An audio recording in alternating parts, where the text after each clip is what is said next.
প্রতিটি মহান আল্লাহ পাকের নামে, যিনি পরম করুণাময় এবং অত্যন্ত দয়ালু।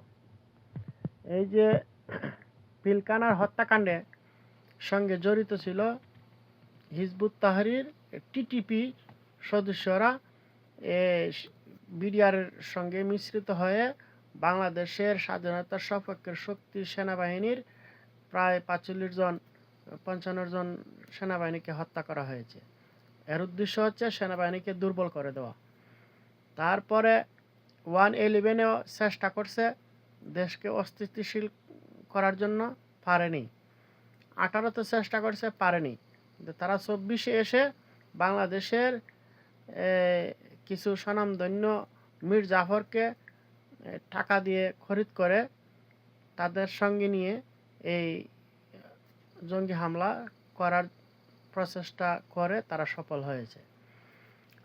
আর ফলে আমরা কি হলো, আমাদের এখন কি দুরবস্থা, কারেন্ট নাই, তেল নাই, গ্যাস নাই, খাদ্য নাই, আমাদের ভৌগোলিক সার্বভৌমত্ব অন্য দেশের কাছে বিক্রি করা হয়েছে, দেশ বিক্রি করে দেওয়া হয়েছে। তো অতিলম্বে এই বিক্রি বাতিল করতে হবে। আচ্ছা, যাই হোক, তারপর বর্তমানে যে পুলিশ প্রশাসন, তাদেরকে সংস্থাটাকে ধ্বংস করে দেওয়া হয়েছে। এই পুলিশ সদস্যের ভিতরেও টিটিপি এবং হিজবুত তাহরীরের সদস্য, তাদেরকে একজনকে গ্রেপ্তার করা হয়েছে। এবং বাংলাদেশের প্রধান ডিআইজি, বর্তমান ডিআইজি এবং অতিরিক্ত ডিআইজি, দুজনের সঙ্গে তার সম্পৃক্ততা আছে এবং টিটিপি তেহরিকে তালেবানের সদস্যের সঙ্গে যুক্ত আছে, তার নির্দিষ্ট প্রমাণ পাওয়া গেছে।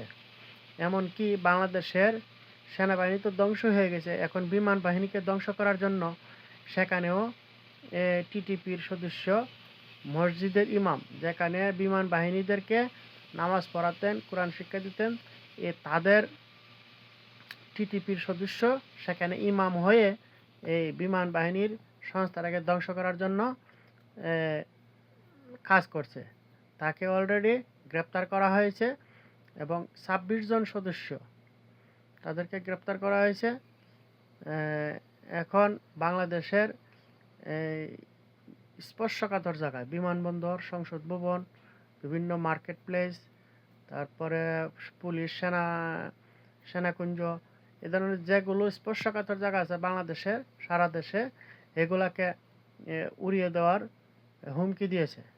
এই যে জঙ্গি তৎপরতা, শুধু বিএনপি জামাত ক্ষমতায় আসলে এই তৎপরতা বাড়ে। এটার কারণটা কি? এটার কারণটা অতি সহজ। ডক্টর ইউনূস ক্ষমতায় এসে এই জঙ্গি হামলার পর, ক্ষমতা বসার পর বলল যে বাংলাদেশে কোনো জঙ্গি নেই। হাসিনা সরকার এসব নাটক করে মানুষকে জঙ্গি বানিয়ে জেলে আটকে রেখেছে।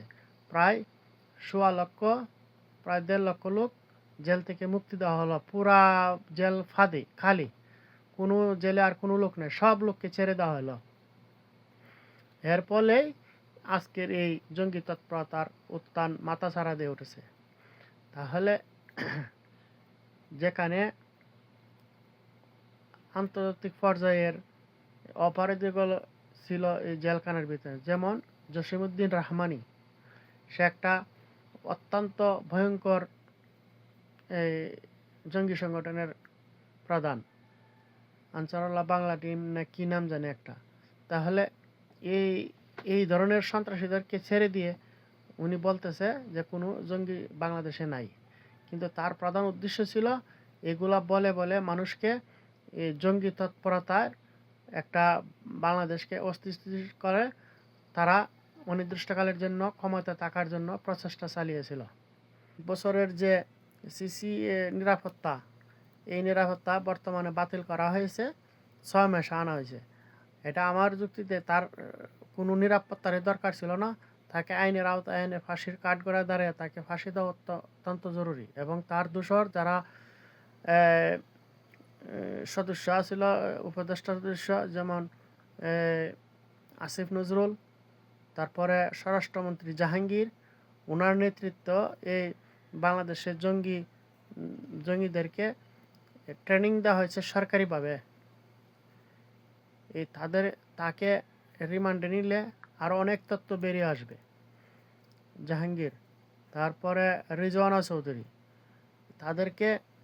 তাদেরকে গ্রেপ্তার করলে, বিশেষ করে আসিফ নজরুল এবং জাহাঙ্গীর, স্বরাষ্ট্রমন্ত্রী জাহাঙ্গীর, দুজনকে, এবং আসিফ নজরুল এবং আসিফ মাহমুদ, তাদেরকে রিমান্ডে নিলে সব তথ্য বেরিয়ে আসবে একদম সোজা। কিন্তু কেন সরকার এগুলা করছে না তা জানি না।